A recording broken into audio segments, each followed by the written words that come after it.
slightly different to any video that I've ever done on my channel before. Quite a few people over my Instagram have requested what I took, if there's anything I took that I didn't need. I'm gonna go through my duffel bag of all the stuff I've taken and we can see if everything I took I used. I am back in Kathmandu. Got back 2 days ago from Lukla, so let's go through my bag.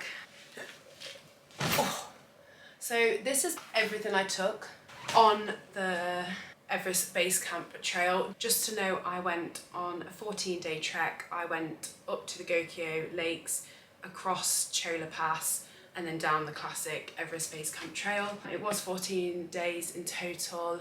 To note, from your flight from Lukla to Kathmandu and Kathmandu to Lukla, and you're only allowed 15 kilograms for your duffel and your day backpack, which isn't a lot when you come to it. I think most of our group were near to 20. For us, it didn't actually matter in the end about the weight because we ended up taking the helicopter, and I think you're allowed slightly more on the helicopter in terms of weight. First things first, hiking boots. These are the hiking boots I used. They're from Go Outdoors. They're the high-tech women's hiking boots. I did buy a new pair of these boots, especially for this trip, but I do have exactly the same boot, but it was about 6 years old and I didn't want it to end up breaking on the trail. So make sure you have a decent pair of boots that aren't going to give you blisters. I didn't get any blisters until the last day. I do apologise, half of this, it also absolutely stinks.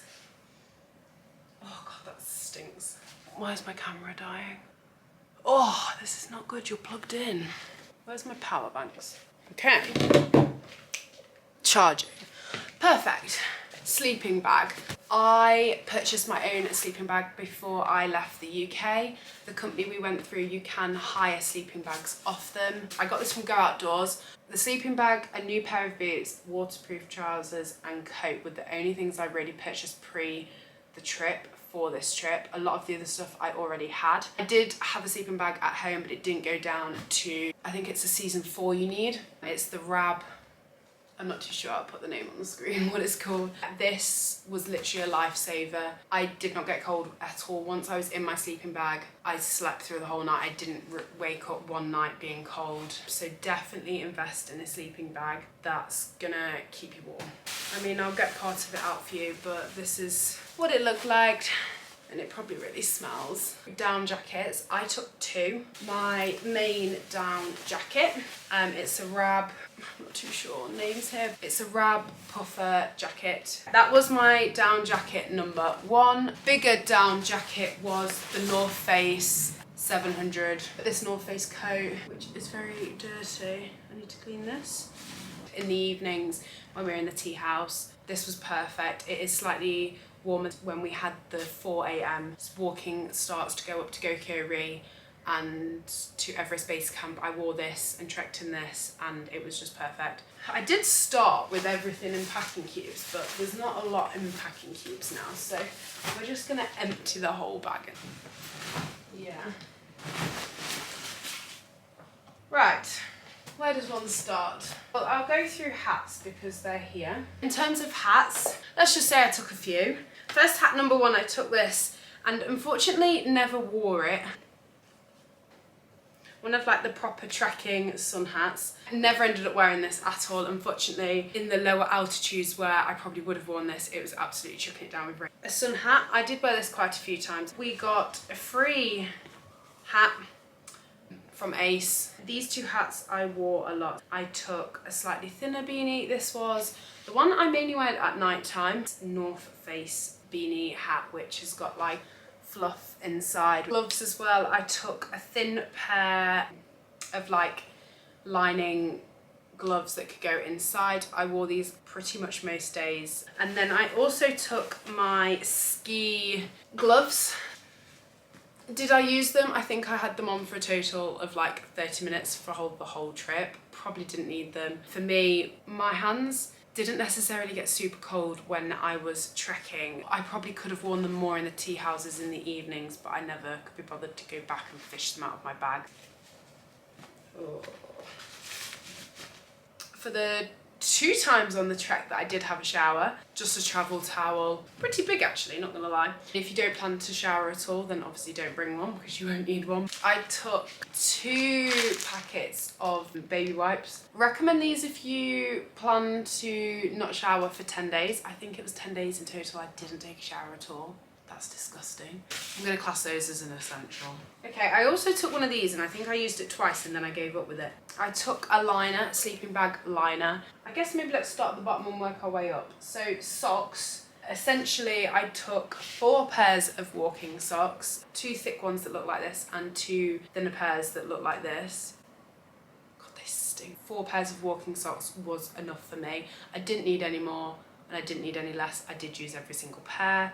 6 pairs of white socks. So obviously I took my walking boots. The other pair I did take is I took some Crocs. It kind of meant in the evening when we were in the tea houses my feet could breathe a little bit, but obviously I did still have white socks on. No, I tell a lie, I took 6 and I've come back with 3. I slept in white socks as well to keep my feet warm. 3 pairs of thermal layers, gym bottoms, leggings. 1 pair I slept in at night and 2 I used for trekking. The first couple of days and the last couple of days I was trekking in shorts. I took 2 pairs of cycling shorts and then I took a pair of trekking, hiking shorts. These walking trousers, absolutely love these trousers. They were this make. I've never heard of them before, but I bought them from Go Outdoors. The higher up we got, I had these with thermal bottoms underneath. I never actually managed to wear. They were trousers that split in the middle into shorts. I thought were going to be really useful and helpful to have. Didn't get my legs out basically. In terms of pants, I did take enough for 1 pair every day, back to front, inside out. I didn't want to do that. I took 3 t-shirts, 2 sports bras, 2 long sleeved t-shirts, thermal t-shirts, 3 and only used 2. I don't know if that's slightly disgusting because these are the ones that were actually touching my body. Oh look, there's my Apple Watch. Why is the dirt not coming off? Base layers, long sleeved. It was very handy to have because it obviously zips all the way down. I did take some jumpers that were like pullover. I took 2 North Face fleeces. They obviously only zip halfway. Managed to get this through with my weight, which I was very happy about. Teddy fleece jumper. Well, I only wore it in the evenings. In terms of snoods, I took 2. This one that's thicker this end and then goes into a fabric at the bottom. I use this one to trek in. I really struggled to breathe through a snood, especially when you're taking 3 steps. Just a thicker, smaller snood. I wore this at night time. It did keep my neck warm during the night. This is a painting I purchased in Namche. There was an artist shop there, so I purchased it, but I've actually forgotten what it looks like, so that's going to be interesting when I open that when I get home. Rab gilet, body warmer gilet. It was something I didn't think I'd have room for, but I'm glad I took it because I used it a lot more than what I thought. During the day when you're trekking and you're wearing a t-shirt, it was nice just to have the Rab on to keep your body a little bit warmer. Purchased some waterproof trousers, the waterproof coat.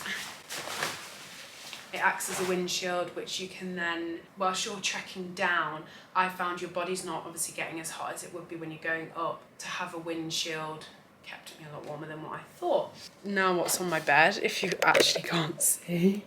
This is disgusting. A few other bits that I took. Obviously a head torch, you're gonna need one. Bring your favourite snacks. I think I don't know how many Snickers and Mars I took, which are now all literally squashed into nothing. I would maybe bring a bit of a range of snacks. I just took Snickers and Mars bars, and I think by day 8 I was bored of eating Snickers and Mars bars. You can buy stuff on the trek, but it is 90% Snickers. The one thing I wish I had on the whole of the trip was soap. A bar of soap, liquid soap. Using hand sanitizer every day, it doesn't get your hands as clean as you think. My hands felt disgusting from like day 3 onwards.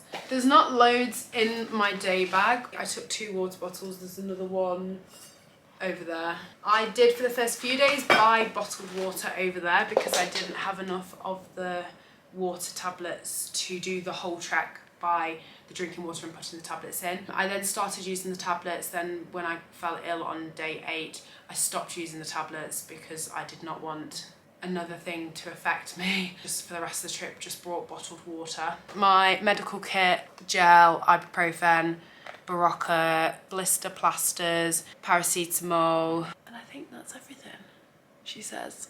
Power banks if you... I actually have 4, I don't know where the other one is. Now I need to tidy this bed because I don't actually know if it's... I think it's mud. Hopefully this video was helpful if you are planning to embark on the Everest Base Camp trail, and hopefully someone found this useful.